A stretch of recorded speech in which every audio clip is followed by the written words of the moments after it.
Muy buenos días, tardes o noches, familia. ¿Cómo están? Soy consciente e estoy informado de la hora de calor que están pasando ahí en Barcelona. Acá en Madrid estamos más o menos igual, pero aún a pesar de eso, espero que estén bien y podamos comenzar en esta serie de los evangelios con un nuevo evangelio que en este caso es el cuarto evangelio que tradicionalmente se conoce como el Evangelio de Juan. Así que la idea hoy, en estos próximos 6 episodios que vamos a tener por delante, es hacer una especie de introducción a lo que van a ser cada uno de estos capítulos o clases. El próximo lo estaré haciendo ahí con ustedes en la iglesia. Así que la idea hoy es introducir un poco. Yo tengo aquí un pequeño bosquejo que me hice. Habría, como siempre, mucho para dar y en 40 minutos es imposible. Tendríamos que dedicar clases de 2 horas y unas 12 clases, 15 clases para poder abordar con profundidad este evangelio. Pero aún así, mi idea hoy es hablar algo del autor, el propósito del libro, la estructura y finalmente, dejarte a modo de conclusión un poquitito en qué se diferencia con lo sinóptico y el origen de una palabra, de una declaración que solamente aparece en Juan, que es el yo soy. Es el Evangelio de los siete, yo soy, y la idea hoy también es ver un poquitito el origen de ese nombre para poder dejar una puerta abierta de cara al próximo episodio, el número 2, donde al menos estaremos viendo un yo soy de los siete, porque también quiero detenerme en el prólogo, que es importantísimo, clave para poder entender el contenido del libro.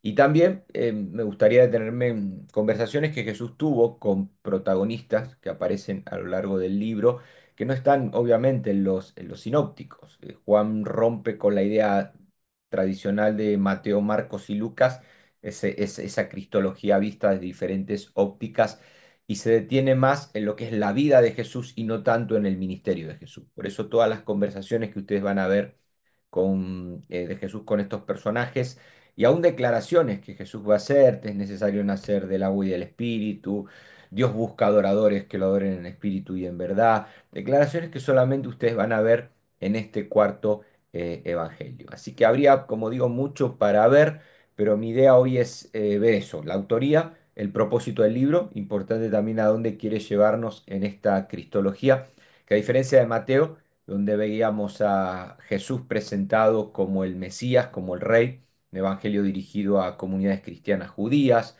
Marcos, Jesús presentado como el siervo, un evangelio, un tratado teológico también dirigido a comunidades cristianas, pero más de corte romana.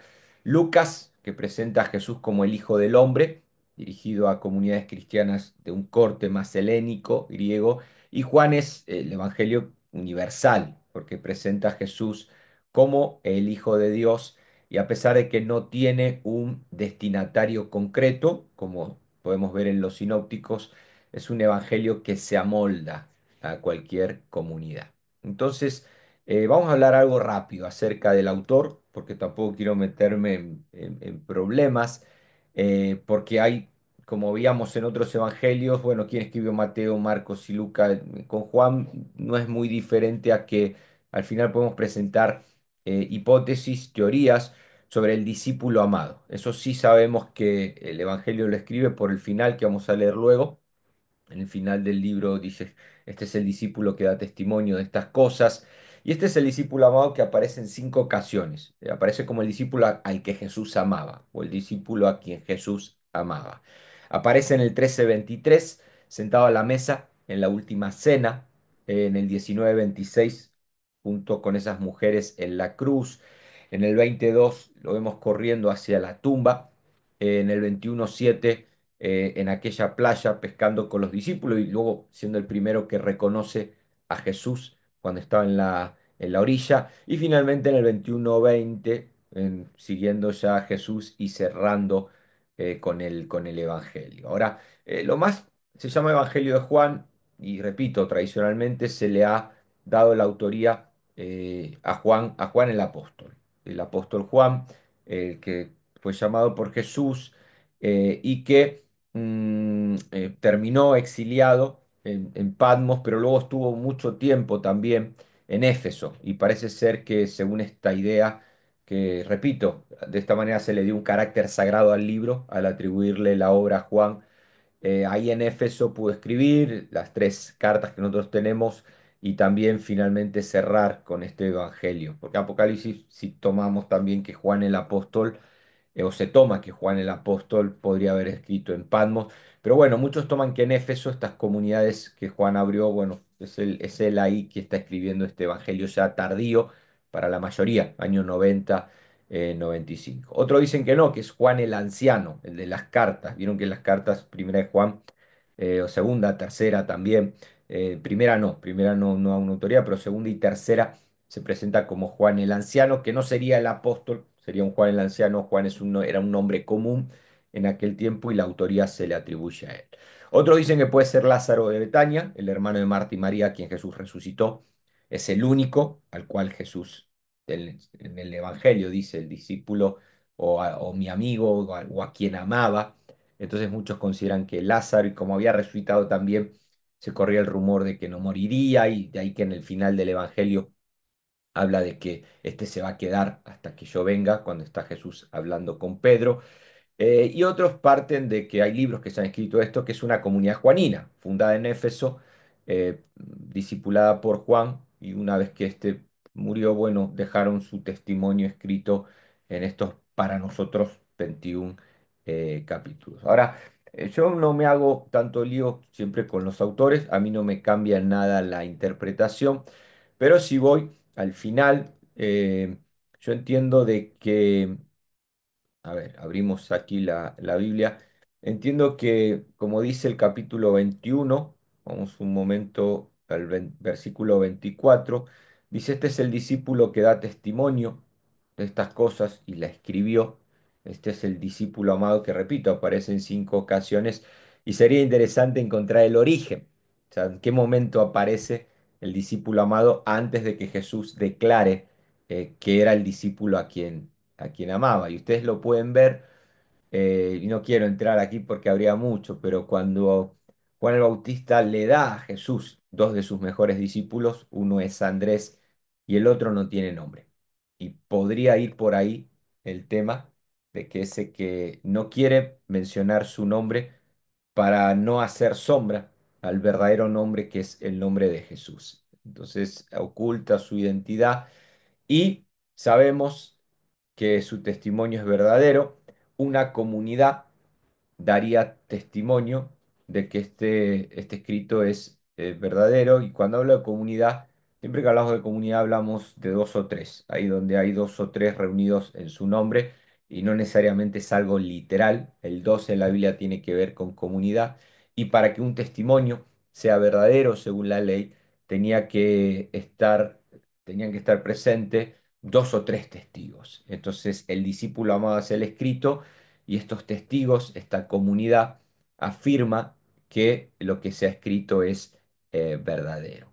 Así que eso es un poquitito en cuanto a la autoría, que podríamos llegar a estas hipótesis, pero lo que sí es cierto es que es un evangelio que, además, como decía recién, de romper con la idea sinóptica de cómo se venían escribiendo estos tratados teológicos sobre el ministerio de Jesús. Bueno, este cuarto evangelio se va a detener en la vida de Jesús, y va como a machacar o criticar cosas que nosotros leemos en los sinópticos. O sea, no va a negar, o sea, no es que lo va a contradecir, pero por ejemplo, parece ser que esta comunidad que da testimonio, o este discípulo amado que escribe, en algún momento se fue distanciando de esas primeras comunidades fundadas por los apóstoles. Sabemos que los apóstoles primero estuvieron ahí en el pórtico de Salomón, hasta que finalmente el Espíritu Santo los sacó de Jerusalén.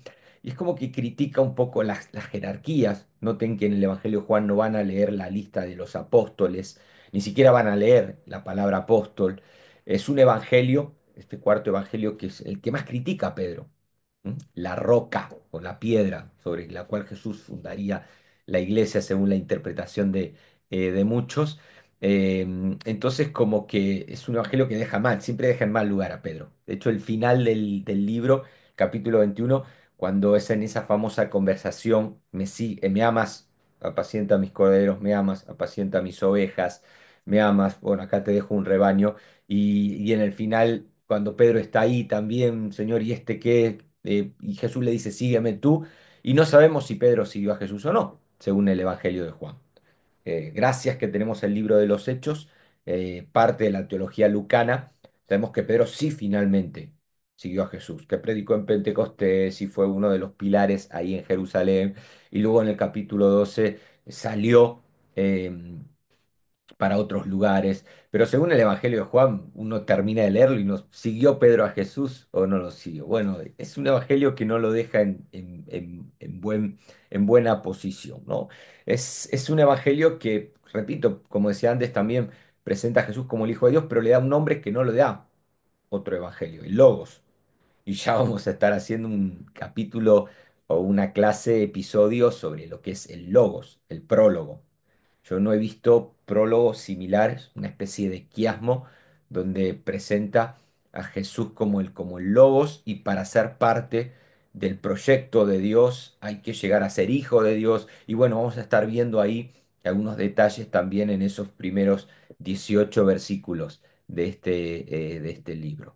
Es un evangelio donde rompe con la eclesiología y pone por encima de todo el amor.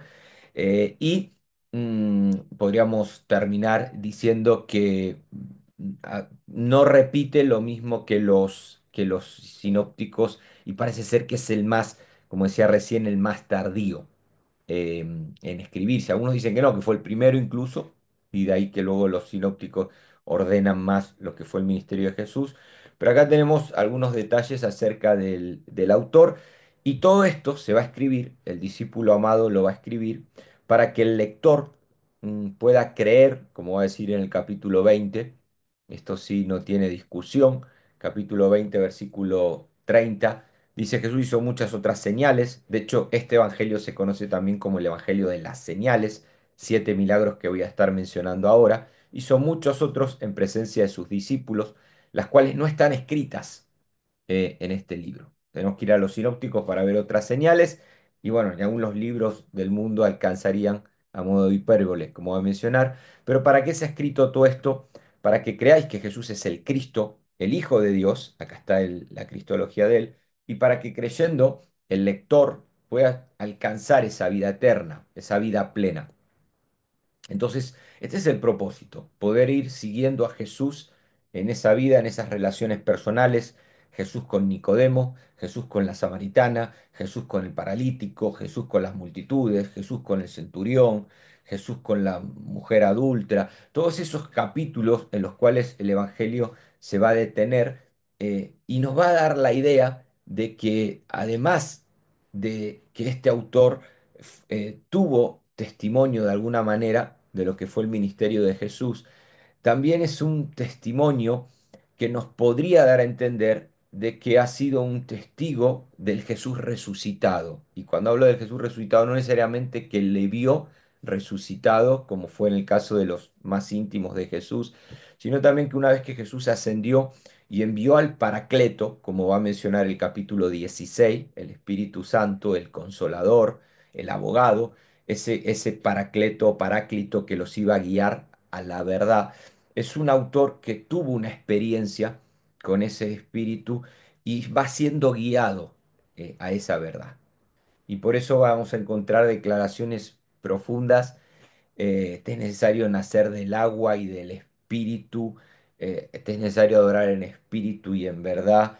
Llegará el momento, la hora viene cuando muchos oirán la voz de Dios y los muertos resucitarán para vida eterna, para poder alcanzar esa vida plena. Entonces, este autor ha tenido una experiencia con el Logos. Ha tenido un encuentro o ha podido experimentar de primera mano ese proyecto que nos va a dejar detallado en el capítulo 1.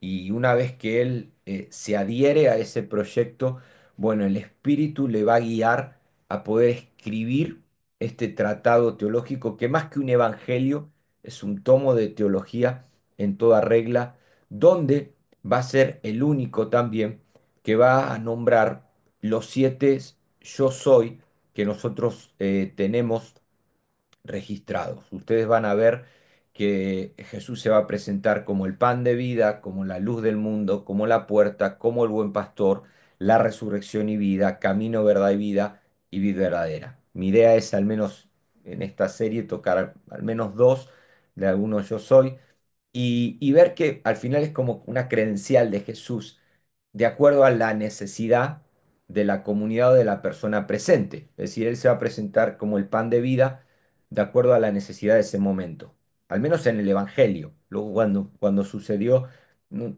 tal vez el Evangelio lo ordena así para poder, bueno, entender ahora que cuando en tu vida necesites una fuente de sustento espiritual, la credencial con la que Jesús se va a revelar como resucitado es como el pan de vida. Cuando en tu vida haya carencia de iluminación, luz sobre la verdad, porque hay una especie de nube, de tiniebla, bueno, Él es la luz del mundo. Y así podríamos seguir. Cuando tu vida necesite de una protección, de una guía, Jesús se presentará como el buen pastor.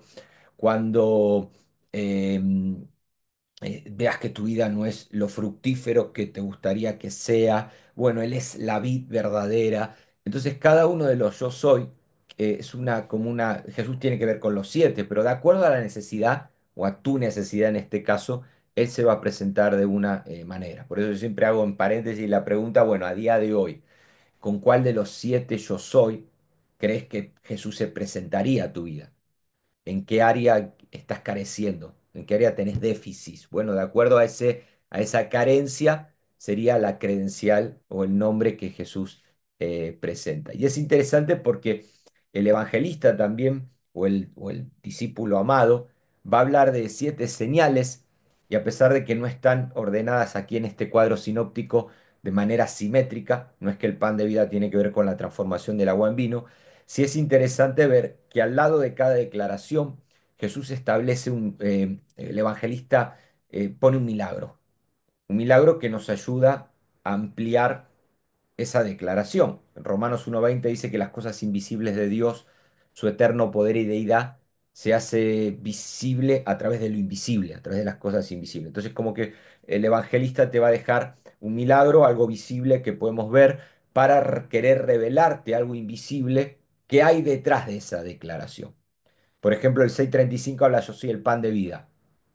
¿Qué milagro te va a colocar al lado? 6:1 al 15, la alimentación de los 5.000. Entonces, a través de ese milagro, nosotros podemos ver algo, pero al mismo tiempo llegar a una verdad más profunda que hay detrás de algo. O sea, no te quedes aplaudiendo la multiplicación de los 5 panes y los 2 peces, sino tenés que llegar a esa declaración profunda de que yo soy el pan de vida. Yo soy la luz del mundo, en el 8:12, que es lo que va a colocar al lado en el capítulo 9, la sanidad o el milagro de un ciego de nacimiento. Vuelvo otra vez, no te quedes aplaudiendo o preguntándote quién pecó él o los padres, sino llegar, bueno, ¿qué significa que Jesús es la luz del mundo? ¿Cuál es el principio que él está enseñando? ¿No? Y así podríamos ir uno tras otro. Yo soy la resurrección y la vida. Bueno, ¿qué milagro te coloca al lado? La resurrección de Lázaro. Entonces, en lugar de estar ahí, bueno, 4 días después salió y olía mal y demás, bueno, no, ¿qué significa que Jesús es la resurrección y la vida? Entonces, todo esto, siempre Jesús, cada una de estas declaraciones, a veces no prestamos atención al yo soy, que cuando Jesús dice yo soy, no es simplemente que Él se está identificando como el verdadero pan, como la verdadera vid, como la verdadera puerta. Y cuando hablamos de verdadero, por ejemplo, Él va a decir yo soy la vid verdadera. No está diciendo que la antigua necesariamente era falsa, porque para conocer lo antiguo, en cada yo soy, vamos a tener que ir al Antiguo Testamento o a la Biblia hebrea, como ustedes quieran llamarla. Entonces, cuando dice yo soy el pan de vida, bueno, ¿cuál era el pan anterior? El maná. No significa que el maná sea falso, sino que el maná era indefinido, era una sombra, era una figura del cuerpo, del antitipo, que en este caso viene a ser Cristo. Entonces Cristo es el pan verdadero, la vid verdadera. ¿Cuál era la vida antigua? Israel. Ya lo vamos, bueno, sí, la vida verdadera seguramente va a estar hablando en algún episodio. Pero entonces no significa que era falsa, no, era indefinido, era una sombra, una figura, un tipo, pero luego viene Cristo y es el verdadero, es el cuerpo. Entonces que algo no sea verdadero no significa necesariamente que sea falso. Esto es un punto también, un axioma, filosofía, que puede ser indefinido. Entonces, cuando Él se presenta como el yo soy, no solamente está indicando a través de esa metáfora una característica que nosotros podemos ver, sino que cuando Él dice yo soy, está declarando que Él es Dios. Y esto es lo que chocaba, porque yo soy es uno de los nombres, de hecho el primer nombre que Dios le da en la Biblia a un hombre es yo soy. Entonces, esto es lo que chocaba cuando Jesús decía yo soy. No solamente se está mostrando a él como alguien que al comerlo y digerirlo, yo puedo ser parte de un cuerpo, yo soy el pan de vida.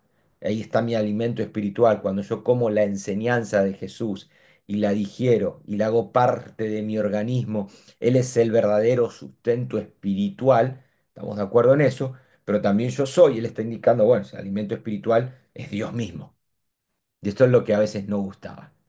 Entonces, este nombre yo soy, quiero hablar, dejarte algo para que podamos encontrar el origen de este nombre. Porque en el Antiguo Testamento, en el libro de Éxodo, en el libro de Génesis, usted podemos ir antes del capítulo 3 Dios se presentaba con dos nombres, que no era él que se presentaba, sino el autor. Había dos nombres, dos documentos. No voy a entrar en clase de bibliología, pero había dos documentos, documento J y documento E.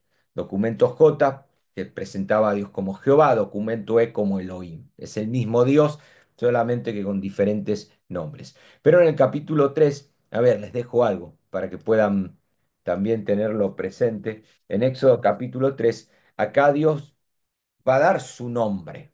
¿M? Y es curioso porque va a ser en medio de un episodio donde hay, ustedes conocen el relato, ¿no? Había una zarza que no se consumía, ahí lo tienen en el 3:2. Esto llamó la atención de Moisés, el pueblo estaba en esclavitud, en Egipto había estado 400 años, y ahora Dios quiere venir a Moisés y llama la atención con una zarza que arde y no se consume. Era común que una zarza arda por la sequedad y el desierto y el calor, lo que no era normal que no se consuma. Y al final es una visión que Moisés va a tener. Y en esa visión va a haber una gran enseñanza, porque Moisés se acerca a la zarza, ustedes conocen bien la historia, pero entiende de que el lugar donde está es tierra santa. Dios le dice, quita tu calzado, el lugar que estás pisando es tierra santa, es una experiencia única para Moisés en ese momento, ya luego cuando en su tiempo de ministerio esto va a ser el día a día, el Moisés hablando cara a cara en una nube que bajaba al tabernáculo y demás, pero acá es una experiencia que él está teniendo y esto es mágico, esto es hermoso. Y Dios le dice, el lugar donde estás es santo, pero claro, esto trae cierto temor. Como dice el versículo 6 tuvo miedo de mirar a Dios.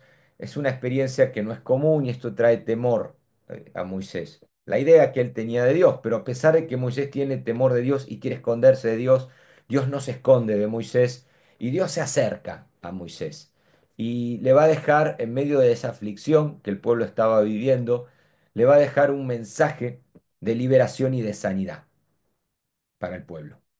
Esto es la Biblia. La Biblia trata de esto, de un Dios que nos libera para que podamos alcanzar una nueva tierra, una vida plena.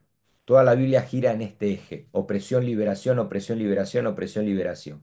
El Evangelio es la gran noticia de esa liberación y siempre ustedes van a encontrar, creo que esto lo hemos dado en otras clases, también lo podríamos dar en Juan, como Juan no lo presenta necesariamente con el patrón de Egipto, cruce del río, desierto y Canaán. Entonces, como ellos salen de Egipto, cruzan el río Jordán, y van al desierto y por delante una tierra prometida, que todo tiene un simbolismo.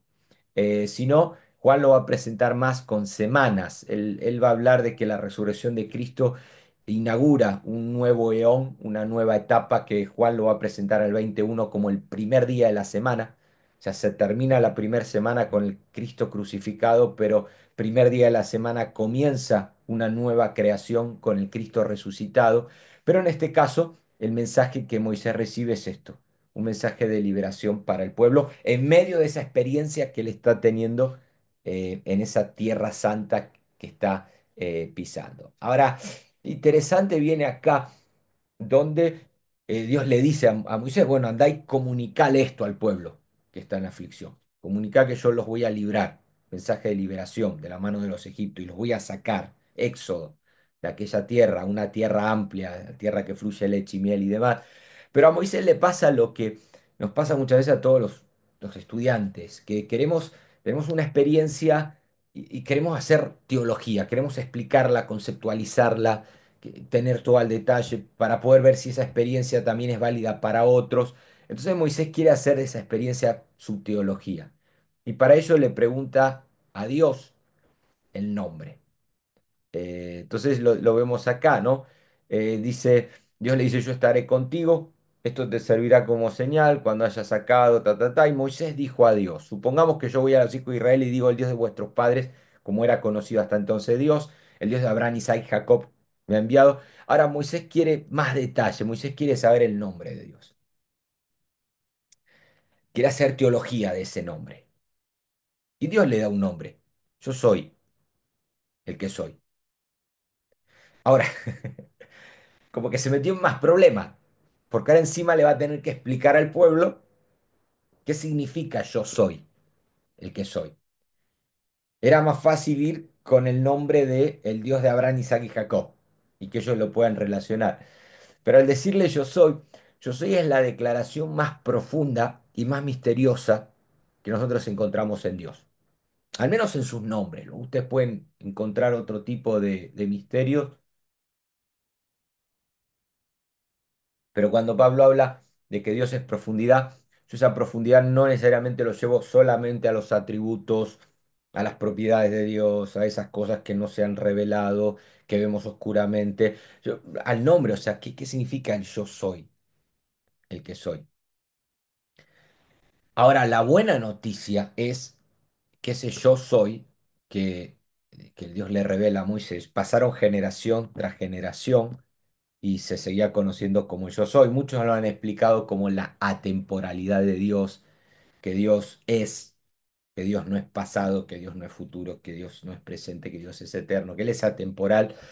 Pero la buena noticia para nosotros es que ese nombre profundo, porque este es el nombre de Dios, yo soy, punto, ese nombre se encarna en una persona llamada Jesús de Nazaret.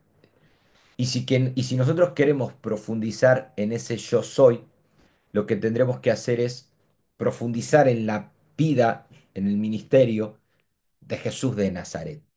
Especialmente en estas 7 declaraciones que nosotros poníamos aquí al lado de cada milagro, donde en esos 7 yo soy, el pan de vida, bueno, es el alimento espiritual, la luz del mundo, la luz que nos guía, la puerta. Bueno, en cada una de esas declaraciones nosotros podemos encontrar esas características del nombre y por consiguiente del Dios que se atribuye ese nombre.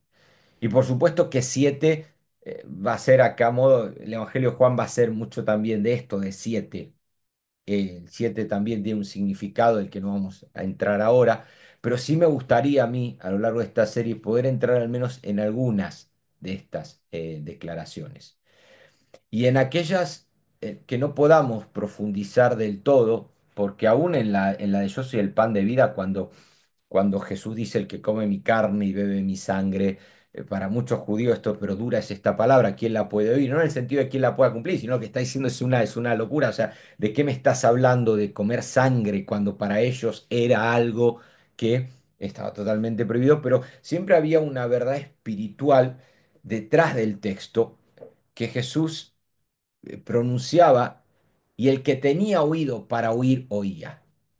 ¿Mm? De ahí que en las parábolas Jesús escondía el significado, no por el mero hecho de decir, bueno, ustedes como no van a creer ahora se van a aguantar, sino para evitarles a ellos caer en malas interpretaciones. Y al final Juan nos va a llevar detrás de cada uno de estos 7 yo soy, donde hay algo que el texto, tenemos que ir a lo que está detrás del texto, al gemido del texto en cada una de estas declaraciones, y no solo de declaraciones, sino de cada una de los encuentros que Jesús tuvo con los personajes que vamos a ir tocando, Nicodemo, Jesús con la samaritana, Jesús con el paralítico, con el centurión, cada uno de esos protagonistas que nosotros nos vamos encontrando, bueno, hay una verdad misteriosa que es tan profunda como el nombre de Yo soy. Y como Juan va a indicar en el capítulo 8, creo que es Juan capítulo 8, a ver, creo que es el verso, si no lo busco acá, el verso 40 y pico creo que era. Sí, aquí está, no necesito abrir la Biblia. El punto que Juan también va a dejar establecido, y cuando digo Juan hablo del Evangelio, no necesariamente del autor, del Evangelio de Juan, aunque repito, es respeto, si alguno toma que Juan el apóstol, no vamos a discutir por estos detalles, ni vamos a estar negando inspiración y cosas que a veces uno por entrar en esas peleas y en esas disputas pierde la esencia. Pero en el capítulo 8 verso 47 el que es de Dios escucha las palabras de Dios. Por esta razón vosotros no las escucháis porque no soy de Dios. Acá va a estar el tema, es decir, si yo quiero llegar al significado misterioso de cada una de esas declaraciones, yo necesito ser de Dios. Y para ser de Dios, que a veces lo hemos limitado mucho a, bueno, Juan 3:16, el que cree en el Hijo que fue enviado de tal manera amó Dios al mundo para que todo aquel que en él cree no se pierda, mas tenga vida eterna. No, Juan te va a llevar a que para llegar a ser de Dios, yo tengo que ser parte de este verbo, de este proyecto. La palabra verbo ya lo vamos a estar explicando en la palabra logos. Tiene que ver con un proyecto, tiene que ver con sabiduría. Y para llegar a ser de Dios, yo necesito hacer una adhesión, versículo 12, a ese nombre. Porque al final ese nombre, ese proyecto tiene un nombre y el nombre es Jesús. Y para poder ser parte de esos que son de Dios, yo no es que necesito creer meramente de manera intelectual. Juan no te va a llevar acá. La idea del texto es todos aquellos que le recibieron, quiénes son los que han hecho una adhesión a Jesús, los que han tenido una experiencia con este proyecto. Dios les da la capacidad de hacerse hijos de Dios, de ser de Dios y poder entonces escuchar, comprender y discernir cada una de estas declaraciones que nosotros vamos a estar apuntando. Entonces, ese es mi propósito en este primer episodio, dejarte un poquitito algo acerca del autor, donde te animaría a que sigas investigando y si querés algún libro sobre la autoría, hay libros que te pueden ayudar a ampliar un poquitito más el horizonte en esto, que el propósito tiene que ver con que al leerlo nosotros podamos alcanzar esa vida plena. ¿Eh? Que no te pase lo de Moisés, que mientras estás teniendo esa experiencia te escondas de Dios, sino todo lo contrario, que eso pueda llevarte a acercarte más a Dios, que puedas recibir ese mensaje de liberación que te va a guiar a esa plenitud, pero que lejos de querer conceptualizarlo y querer tener el nombre y profundizar, bueno, puedas detenerte en cada una de estas metáforas, estas declaraciones, estos encuentros de Jesús y como parte de ese proyecto, del que también, repito, vamos a estar hablando, puedas ser de esos que son de Dios, porque el que es de Dios, las palabras de Dios oye. Mientras que hay otros que se quedaron fuera, estos que escuchaban por parábolas, o estos que finalmente, según el Evangelio también de Juan, fueron parte de todo lo que fue la crucifixión, la pasión, todo lo que Jesús vivió fue por gente que no tuvo la capacidad de poder interpretar cada una de estas declaraciones. Pero aquellos que le recibieron, aquellos que han creído y tuvieron esa potestad de llegar a ser hechos hijos de Dios, estos van a ser los que van a creer que Cristo es el Hijo de Dios y van a poder alcanzar esa vida eterna. Y ese es el deseo que tengo siempre que me acerco a la Escritura, pero principalmente cuando me acerco al Evangelio de Juan.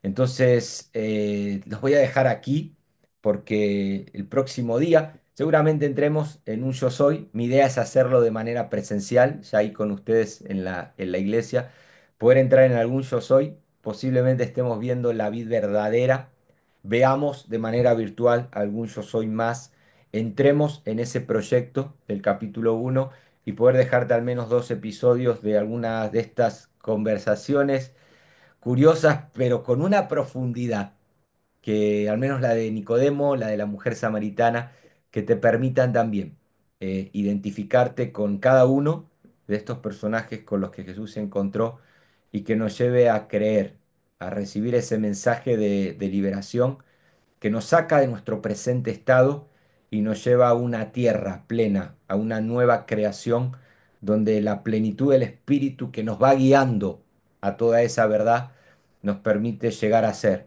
discípulos amados de Jesús, tener un encuentro con ese Jesús resucitado que habita en cada uno de nuestros corazones y que otros puedan, al igual que esta comunidad, dar testimonio de que eso que nosotros pronunciamos es verdadero. Así que se nos ha ido aquí el tiempo. Les mando un abrazo grande y nos estamos viendo ya pronto. Y para los que no van a estar de manera presencial, también de alguna manera se subirá el vídeo y que juntos podamos transitar en este cuarto evangelio. Les mando un abrazo y muchas bendiciones. Chao.